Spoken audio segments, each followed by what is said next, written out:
वाहिगुरु जी का खालसा वाहिगुरु जी की फतेह। सतनाम श्री वाहिगुरु जी। मेरे गुरु की प्यारी साध संगत जी, आज दुनिया में पाखंडी बाबों की बाढ़ आई हुई है,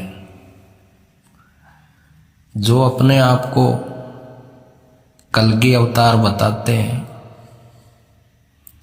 मतलब कि कलयुग का अवतार बताते हैं। और जब हमारे देश में कोई मुसीबत आती है, कोई बाढ़ आती है, जैसे असम में बाढ़ आई है, कितने लोग मर गए हैं और खाने पीने की सामग्री सब खत्म हो गई है, भूखे मर रहे हैं। तो वहाँ पर हमारे गुरु की फौज, खालसा फौज पहुंच चुकी है। हमारे बाबा नानक का लंगर हर मुसीबत में कोई धर्म जात मजहब नहीं देखता, सबके लिए पहुंच जाता है। सबसे पहले गुरु नानक जी का लंगर ही पहुंच जाता है। सरकार से भी पहले गुरु नानक जी का लंगर सबसे आगे है। ये हमारे गुरु की, सतगुरु की कृपा है हमारे देश में। हमारे देश पे ही नहीं, पूरे विश्व पे जहां भी मुसीबत आती है, वहीं पे हमारे गुरु के सिख सबसे पहले नंबर 1 पे हैं। लेकिन जो कलगी अवतार नितिन हरामजादा सफेद घोड़े पे बैठ के पोज निकालता है, स्टेटस पे लगाता है, और इसकी संगत भी बोलती है कि हमारा गुरु ही कलगी अवतार है, कलयुग में सतयुग लेके आएगा। तो भाई, ये तो यहां गलियों में, झोपड़पट्टी में घूम रहा है माला डलवाते हुए कलगी अवतार जी महाराज, और घोड़ा भी नहीं है इसके पास, पैदल ही घूम रहा है कलगी अवतार। तो भाई, फूलों की बारिश करवा रहा है, तो इसका घोड़ा कहाँ है? सफेद घोड़ा। इसको आसाम जाना चाहिए था घोड़े पे, क्योंकि भाई आज का अवतार यही है, कलगी अवतार जो ठहरा। तो ना तो इसके पास घोड़ा है, शायद फोटो उतारने के लिए लिया होगा किसी से।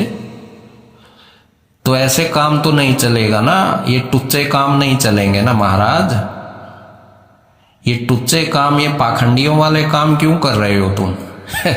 असली काम करो ना, ओरिजिनल काम, ताकि सबको पसंद आए कि वाह, हमारा कलगी अवतार है, हमारा मसीहा है। तो ना तो इसके पास असली का कोई घोड़ा है, वो भी किराए भाड़े का घोड़ा लेके फोटो उतरवाता है ये पाखंडी। और भाई, ना इसमें कलगी अवतार वाले कोई गुण दिखाई दे रहे हैं। झोपड़पट्टियों में जाता है, उन गरीब बेचारों को अपना चेला बनाता है, कंठी डालता है, फूलों की बारिश करवाता है, अपनी सेवा करवाता है। अरे हरामजादे, वहां आसाम में भूखे मर रहे हैं लोग, तू यहां फूलों की बारिश करवा रहा है? किस बात का तू कलगी अवतार है भाई? सरासर गलत है ये तो। ये पाखंड करना कब छोड़ेगा तू? पाखंडी कहेंगे। इसका तो वो काम है साध संगत जी, पहले जो शूद्रों के साथ करते थे ब्राह्मण लोग। अगर कोई शूद्र के मुंह से अगर ओम का मंत्र निकल जाता था, उच्चारण कर लेता था ना कोई, तो उसकी जीभ कटवा देते थे। इतना ज्यादा जुल्म करते थे। उसके कान में कंच डलवा देते थे। इतनी बुरी हालत जातिवाद के ऊपर होती थी। और आज वही काम ये रमदूत कर रहा है, लेकिन इसका चल नहीं रहा है बेचारे का। नहीं तो ये भी वही काम कर दे, जीभ कटवा दे सामने वाले की, कान में कंच भी भरवा सकता है। लेकिन आज लोग जागरूक हैं, इसका बस नहीं चल रहा है। बस जैसे कोई कबीर साहब की मुद्रा कर दे तो ये कूद के पड़ता है, ये मुद्रा क्यों किया तुमने। अगर कोई वाणी पढ़ दे कबीर साहब की, गीता का ज्ञान सुना दे, गुरु ग्रंथ साहब की वाणी बोल दे, कोई बोलते निर्गुण सिरगुण से न्यारा, कोई ये वाणी पढ़ के सुना, तो ये तुरंत उसके ऊपर टोंड खसता है और उसको धमकी देता है कि तुमने ये वाणी कैसे पढ़ी, तुम गीता का ज्ञान कब से सुनाने लग गए, ये तो केवल मेरा हक है, निर्गुण सिरगुण से न्यारा तो केवल मैं बोल सकता हूं, आत्मा का ज्ञान तो केवल मैं दे सकता हूं, तुम लोग नहीं दे सकते। तो अगर इसका बस चले ना तो ये आचार्य प्रशांत की जीभ 1 मिनट में काट दे साध संगत जी। लेकिन अब लोग जागरूक हैं, अभी ऐसा कुछ कर नहीं सकता, बस जाड़ पीसता रहता है खुद की। धीरे धीरे इसकी जाड़ भी निकल जाएंगी, ऐसे ही टूट जाएंगी घिस घिस के जल जल के। तो ये हाल है कलगी अवतार महाराज का। गुरु की प्यारी साध संगत जी, ये पखंडी बोलता है, कृष्ण जी की बात बोलता है कई बार। कृष्ण जी बोल रहे हैं कि हे अर्जुन, तत्वदर्शी संतों के पास जाओ, उनको प्रणाम करो, नतमस्तक हो जाओ, वो तुम्हें तत्व का ज्ञान देंगे। तो इसको कोई सवाल नहीं कर रहा है साध संगत जी, इस पाखंडी को कोई समझ नहीं रहा है। कौन? इसके चेले। बाकी हम तो सब जान रहे हैं इसके पखंड को, इसलिए तुमको बता रहे हैं, इसलिए ऑडियो बनाते हैं हम। जान लो अभी इस बात को। वो बात कब कही थी कृष्ण जी ने, गीता का ज्ञान कब कहा था? द्वापर युग में कहा था। वो द्वापर युग था, कलयुग नहीं था वो। और ये खुद बोलता है कि अब त्रेता की बात अब नहीं चलेगी, द्वापर की बात अभी नहीं चलेगी। अब वो अवतार तो मर गए, खत्म हो गए, चले गए, अब उनकी बात नहीं चलेगी। अब 10वें अवतार की बात चलेगी लेकिन 10वें अवतार ने क्या कहा है कलयुग में, वो किसी को नहीं बताता। ये केवल द्वापर की बात बताता है दुनिया को और अपने पीछे लगाता है। देखो श्री कृष्ण जी बोल रहा है कि तत्वदर्शी संतों के पास जाके पूछो। अरे पाखंडी, वो द्वापर युग की बात है और 8वें अवतार की बात है। उसके बाद तो 9वां अवतार आया, महात्मा बुद्ध आया, जिसने ध्यान की बात करी है। और उसके बाद कलयुग, कलयुग में कबीर साहब जी आए और सबके अंत में गुरु गोविंद सिंह जी आए, 10वें गुरु, 10वें अवतार, जिन्हें कलगियां वाला कहते हैं, कलगीधर पिता कहते हैं, कलगीधर पिता। तो उन्होंने क्या कहा है? उन्होंने भी तो कुछ कहा होगा ना, वो क्यों नहीं बताता तू दुनिया को? क्यों? क्योंकि वो बताएगा तो तेरे पांव के नीचे से जमीन सरक जाएगी, तेरी लंगोटी उतार ली जाएगी, तेरा ये जो भेष है ये पूरा खत्म कर दिया जाएगा। क्या कहा 10वें अवतार ने, 10वें गुरु ने, संत सिपाही ने? उन्होंने 11वें गुरु की सेन दी, 11वें गुरु को गुरु गद्दी दी। इस पाखंडी को ये पूछो कि आज इस धरातल पे, इस पूरे विश्व में, पूरी दुनिया में 11वां गुरु कौन है? पूछो इस पाखंडी को साध संगत जी। आज इस धरती पे 11वां गुरु केवल गुरु ग्रंथ साहब है। 11वां गुरु प्रगट गुरु की देह केवल गुरु ग्रंथ साहब है। तो क्या कहा 10वें अवतार ने? 10वें अवतार ने कहा, आज्ञा भई अकाल की तभी चलायो पंथ, सब सिक्कण को हुक्म है गुरु मानियो गुरु ग्रंथ। अब ये बोलेगा कि वो तो सिखों को कहा है। तो क्या फिर कबीर जी वहां क्या कर रहे हैं गुरु ग्रंथ साहब में? रविदास जी वहां क्या कर रहे हैं? रामानंद जी वहां क्या कर रहे हैं? भक्त जयदेव जी वहां क्या कर रहे हैं? भाई अगर वो सिखों का ही ग्रंथ साहिब होता तो वहां तो फिर केवल 10 गुरु ही होने चाहिए थे ना। फिर ये हिंदुओं के, मुसलमानों के, ये सब पीर पैगंबर वहां क्या कर रहे हैं फिर गुरु ग्रंथ साहब में?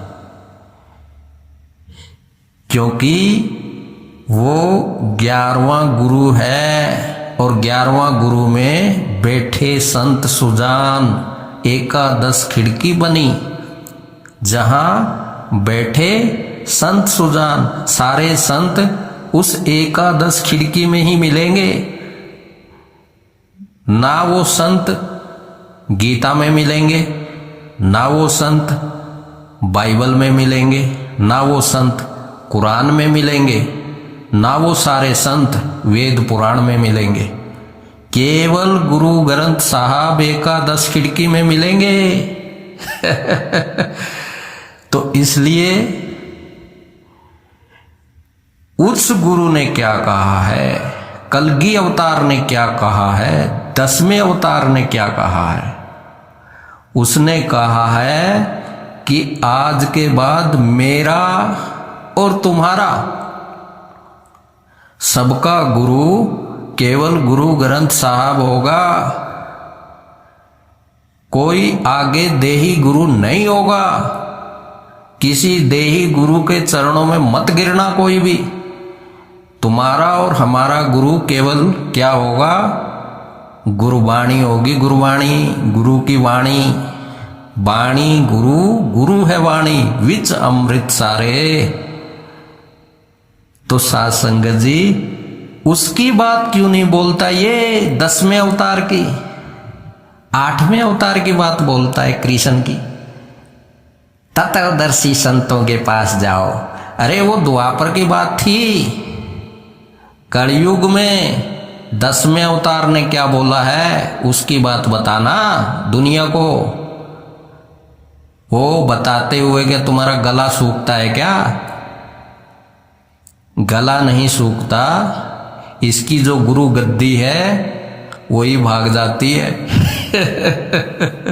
जो ये मनमते तरीके से जो गुरु बन के बैठा है, ये सारा पाखंड, सारा ज्ञान झूठा हो जाता है इस पाखंडी का 1 मिनट में। तो इसलिए जागो मेरे भाइयों, जागो और इस पाखंडियों से बचो।